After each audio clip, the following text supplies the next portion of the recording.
بسم اللہ الرحمن الرحیم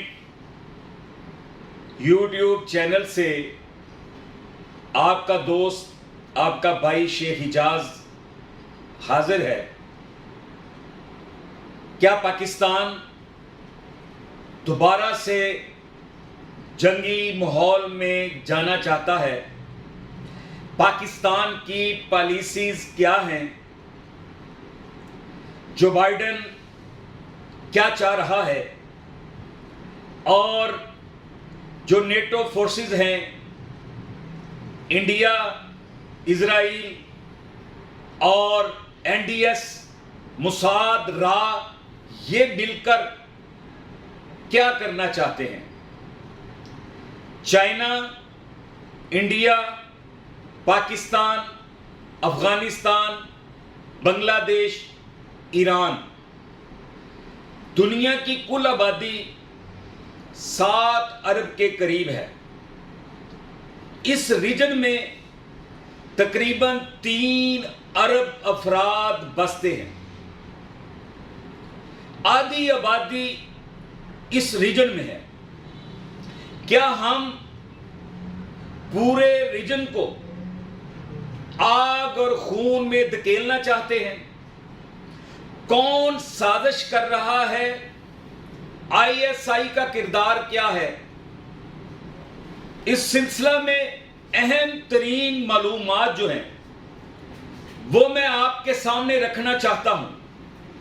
آپ سے گزارش ہے کہ میرا چینل سبسکرائب کریں، پروموٹ کریں، لائک کریں، بیل آئیکن کو پریس کریں تاکہ میری سٹوری آپ تک پہنچتی رہے اور معلومات ملتی رہیں۔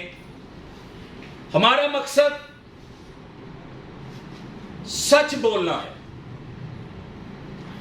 اگر ہم سچ نہیں بولیں گے، عوام کو سچ نہیں دکھائیں گے، سچ کی بات نہیں کریں گے، دھوکے میں رکھیں گے، عوام کو بزدل بنا دیں گے، عوام کو روٹی کپڑا اور مکان کے پیچھے لگا دیں گے، عوام کو حب الوطنی من الایمان کی تربیت نہیں دیں گے، عوام کو اپنے پاؤں پہ کھڑا نہیں کریں گے، عوام کو حقیقت سے آشنا نہیں کریں گے، جو کچھ دنیا پاکستان کے ساتھ کرنا چاہتی ہے وہ ہم نہیں بتائیں گے، تو پھر عوام تو بے خبر رہے گی۔ عوام سے وہ جہاد کا جذبہ بھی چھین لیا گیا ہے۔ عوام کو یہ بتا دیا گیا ہے کہ اسلام امن و سلامتی کا دین ہے۔ یقیناً اسلام امن و سلامتی کا دین ہے۔ حدیث نبوی صلی اللہ علیہ وآلہ وسلم ہے کہ جب تم طاقت رکھتے ہو کسی سے بدلہ لینے کی، تم اس وقت معاف کر دو تو یہ سب سے بڑا جہاد ہے، مگر جب برائی کو دیکھو تو اسے ہاتھ سے روکو اگر ہمت ہے۔ اگر ہاتھ سے روکنے کی ہمت نہیں تو زبان سے اسے برا کہو۔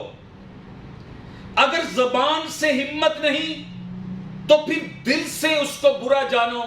یہ سب سے ایمان کے نچلے درجے کا ثواب ہے۔ مگر آج تمام لوگ، 14 کروڑ عوام تھی تب بھی، 16 کروڑ عوام تھی تب بھی، 20-22 کروڑ عوام ہے، اس سے بھی زیادہ ہے۔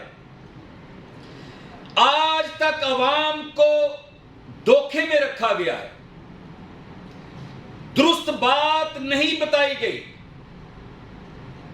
پردے کے پیچھے کیا ہو رہا ہے یہ عوام تک پہنچایا ہی نہیں گیا۔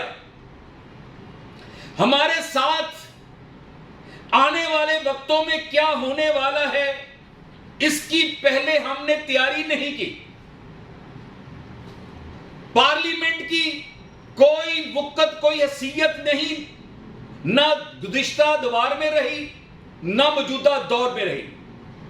جو بھی فیصلے ہوتے ہیں وہ چند افراد بیٹھ کے کر لیتے ہیں اور پھر وہ پاکستان کی پالیسی بن جاتی ہے، اور اس طریقے سے وہ عوام پر مسلط کر دی جاتی ہے۔ اب جو ملکی حالات ہیں، جو ریجن کے حالات ہیں، افغانستان سے امریکہ کا انخلا ہو رہا ہے۔ افغانستان میں 40 سے زائد اضلاع ہیں جس پر طالبان کا مکمل قبضہ ہو چکا ہے، اور آذربائیجان، ترکمانستان، جتنی بھی ریاستیں سوویت یونین سے علیحدہ ہوئی، ان کے ساتھ ملانے والا جو پل ہے جو امریکہ نے بنایا تھا آمد و رفت کے لیے، اس پر بھی طالبان نے قبضہ کر لیا ہوا ہے۔ دنیا کی سپر پاورز دو تھی، روس اور امریکہ۔ اللہ نے ہماری زندگی میں دونوں سپر پاورز جو دنیا کی تھی اس کو شکست سے دو چار ہوتے ہوئے ہم نے دیکھا۔ امریکہ افغانستان سے نکل رہا ہے، جان چھڑا رہا ہے، اپنی گاڑیوں پر میزائل مار کے تباہ کر رہا ہے کہ کہیں افغان طالبان جو ہے وہ اس کو استعمال نہ کریں اور جو کٹ پتلی حکومت ہے اس کو نقصان نہ پہنچائے۔ میں یہ بتانا چاہتا ہوں کہ جس دن امریکہ کا مکمل انخلا ہو گیا تو جو کٹ پتلی حکومت ہے وہ 5 دن بھی بمشکل نکالے گی۔ طالبان اس کو صفائی ہستی سے مٹانے کی کوشش کریں گے، مگر ہم طالبان سے بھی کہتے ہیں کہ آپ نے بہت بڑی جنگ جیتی ہے، اللہ نے آپ کی مدد کی ہے، دنیا کے تمام مسلمان آپ کے ساتھ تھے، ہم نے کسی پر ظلم نہیں کرنا۔ فاتحانہ شان کا عالم یہ ہے کہ جب حضور صلی اللہ علیہ وآلہ وسلم فتح مکہ کے وقت شان و شوکت سے جا رہے ہیں، مگر حضور صلی اللہ علیہ وآلہ وسلم کی گردن مبارک، چہرہ مبارک، ریش مبارک، داڑھی مبارک اتنی جھکی ہوئی تھی کہ جو اونٹنی کی کہار تھی اس کے ساتھ لگ رہی تھی، اور میرے نبی صلی اللہ علیہ وآلہ وسلم کی آنکھوں میں آنسو تھے اور وہ ٹپک رہے تھے۔ کسی نے کہا کہ آج بدلہ لینے کا دن ہے، میرے نبی کریم صلی اللہ علیہ وآلہ وسلم نے فرمایا آج معاف کرنے کا دن ہے۔ جو اپنے گھر میں رہے اس کو بھی امان ہے، جو بیت اللہ شریف میں داخل ہو جائے اس کو بھی امان ہے۔ جو سب سے بڑا اسلام کا دشمن اس وقت ابو سفیان تھا، اگر کوئی اس کے گھر میں پناہ لے لے تو اسے بھی امان ہے۔ تو میرے نبی کریم صلی اللہ علیہ وآلہ وسلم نے امن کا پیغام دیا۔ راستے میں ایک کتیا نے بچے دیے ہوئے تھے، ہزاروں کا قافلہ تھا، اصحاب رسول شایانہ شان طریقے سے مکہ میں داخل ہو رہے تھے۔ میرے نبی صلی اللہ علیہ وآلہ وسلم نے اصحاب رسول کی ڈیوٹی لگا دی کہ یہ جو جانور ہیں ان کے بچے ہیں، ان کا خیال کرنا کسی کے پاؤں کے نیچے آ کے مسلے نہ جائے، نقصان نہ پہنچے۔ تو ہمارا تو امن کا یہ پیغام ہے۔ طالبان سے گزارش ہے، اللہ نے آپ کو فتح دی ہے، ہم مزید جنگ کے متحمل نہیں، امن کی طرف آئے، مل کر اقتدار و انتقال کی بات کریں۔ عبداللہ اور غنی صاحب سے کہتا چاہتا ہوں کہ آپ امریکہ کی کٹ پتلی بننے کی بجائے طالبان سے مذاکرات کریں اور پیسفل اقتدار کی طرف جائیں۔ دوسری بات جو میں کرنا چاہتا ہوں کہ پاکستان کسی کی جنگ، پرائی جنگ میں شریک ہو کر 20 سال جتنا سفر افغانستان کے افغانی مسلمانوں نے کیا ہے، افغانی طالبان نے کیا ہے، اتنا سفر پاکستان کے مسلمانوں، پاکستان کی تمام کمیونٹی، تمام اقلیتوں نے کیا ہے۔ کس جگہ پہ بم دھماکے نہیں ہوئے، کس جگہ پہ نقصان نہیں ہوا، کون سا مکتبہ فکر ہے، کون سا مذہب دین دھرم ہے، کون سے ادارے ہیں جہاں ہم دہشت گردی کا شکار نہیں ہوئے، کون سی مذہبی شخصیات ہیں، مذہبی مقامات ہیں، مزارات ہیں، خواتین و بچے ہیں، کون سی مجالس اور کون سے میلاد النبی، سیرت النبی کے جلوس، اصحاب رسول کے جلوس جس میں دھماکے نہیں ہوئے، جس میں دشمن نے ہماری لاشیں نہیں گرائی۔ ہم 20 سال سے لگی ہوئی جنگ، لگی ہوئی آگ پہ پانی چھڑکنا چاہتے ہیں، پانی ڈالنا چاہتے ہیں، آگ کو ختم کرنا چاہتے ہیں، پیسفل پاکستان بنانا چاہتے ہیں، پیسفل افغانستان چاہتے ہیں۔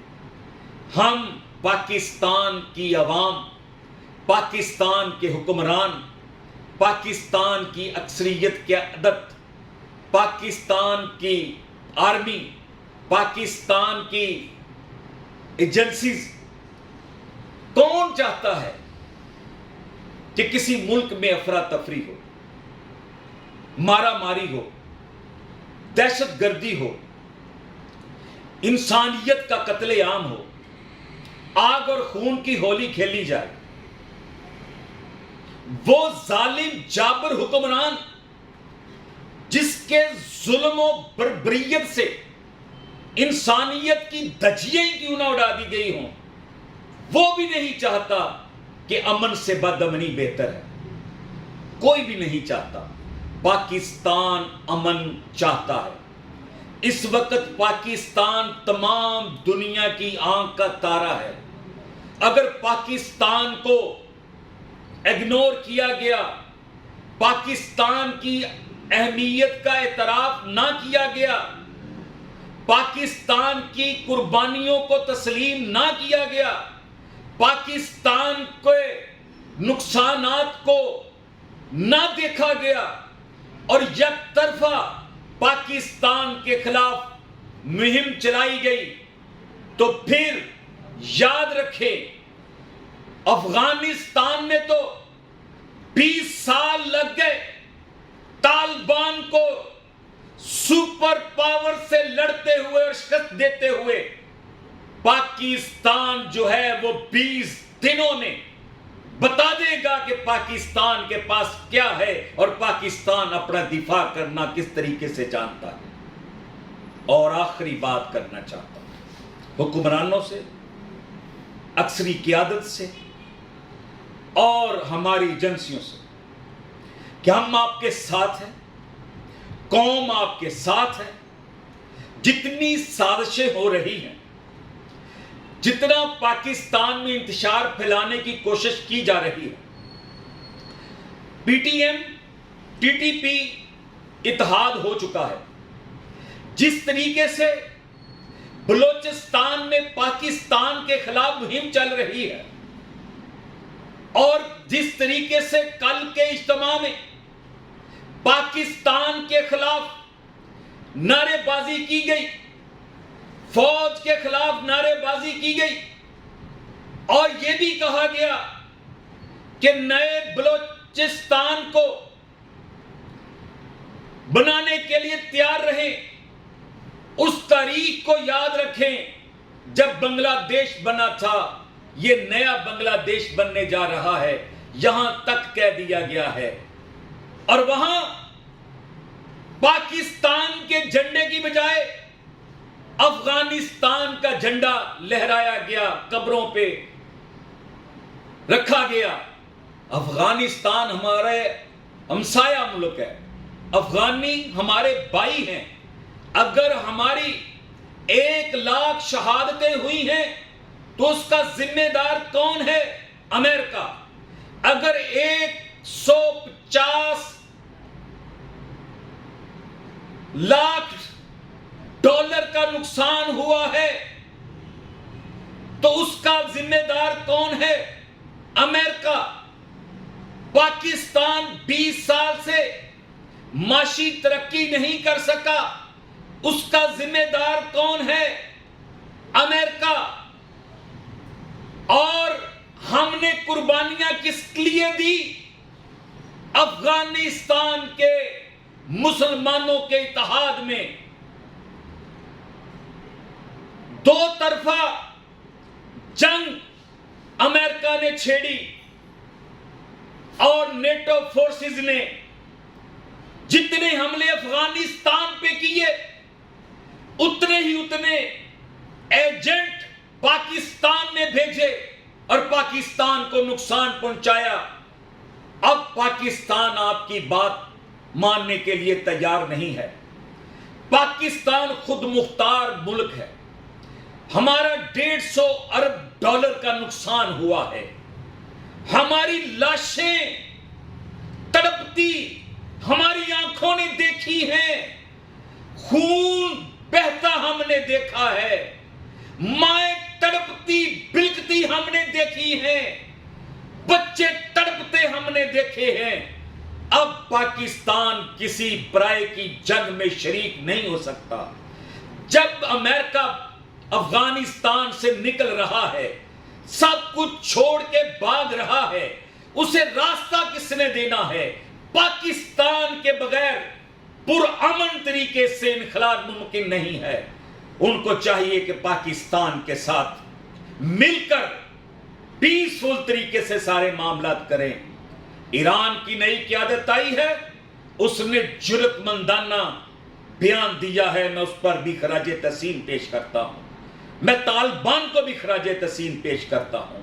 میں بنگلہ دیش کے مسلمانوں کو بھی خراج تحسین پیش کرتا ہوں. میں چین کی جو ہماری دوستی دنیا میں اس کی مثال نہیں ہے اس کو بھی خراج تحسین پیش کرتا ہوں. اور اس طریقے سے جو ہندوستان میں مسلمان ہیں یا نچلے درجے کے ہندو ہیں یا وہاں مظلوم طبقہ ہے، جہاں وہ ہمارے سکھ برادران ہیں، وہاں جو کسان ہیں وہ بھی پاکستان کی طرف دیکھ رہے ہیں. ہم نہ پاکستان سے در اندازی چاہتے ہیں، نہ ہم چاہتے ہیں کہ کوئی ملک سے پاکستان کو بھی نقصان پہنچے. ہم جنگ شروع نہیں کرنا چاہتے، ہم جو جنگ شروع ہے اسے ختم کرنا چاہتے ہیں. ہم 7 ارب عوام کو بچانا چاہتے ہیں، امن کا پیغام دینا چاہتے ہیں، امن سے زندگی بسر کرنا چاہتے ہیں. ہم وہ تاریخ نہیں دہرانا چاہتے کہ جہاں انسانیت کو قتل کر کے ان کے سروں کے منار بنا دیے جائیں. ہم انسانیت کے احترام میں انسانیت کو عزت دینا چاہتے ہیں، شرف بخشنا چاہتے ہیں اور امن سے دنیا میں رہنا چاہتے ہیں. میں افواج پاکستان اور عمران خان سے کہنا چاہتا ہوں، جو آپ کا سٹینڈ ہے آپ قائم رہیں. انشاءاللہ پوری قوم آپ کے ساتھ ہے. جو بھی پالیسی ہو اس میں اپوزیشن کو، تمام سٹیک ہولڈرز کو اعتماد میں لیں. حالات ایسے ہیں کہ آنے والے وقت میں دشمن ہم پہ حملہ آور ہو سکتا ہے، دہشت گردی کے ذریعے، اپنے ایجنٹوں کے ذریعے ملک میں ایک مرتبہ پھر افراتفری کی صورتحال پیدا کی جا سکتی ہے. مگر ہم انشاءاللہ العزیز ان کے مذموم مقاصد جو ہے وہ خاک میں ملا دیں گے. پاکستان ہمیشہ زندہ باد.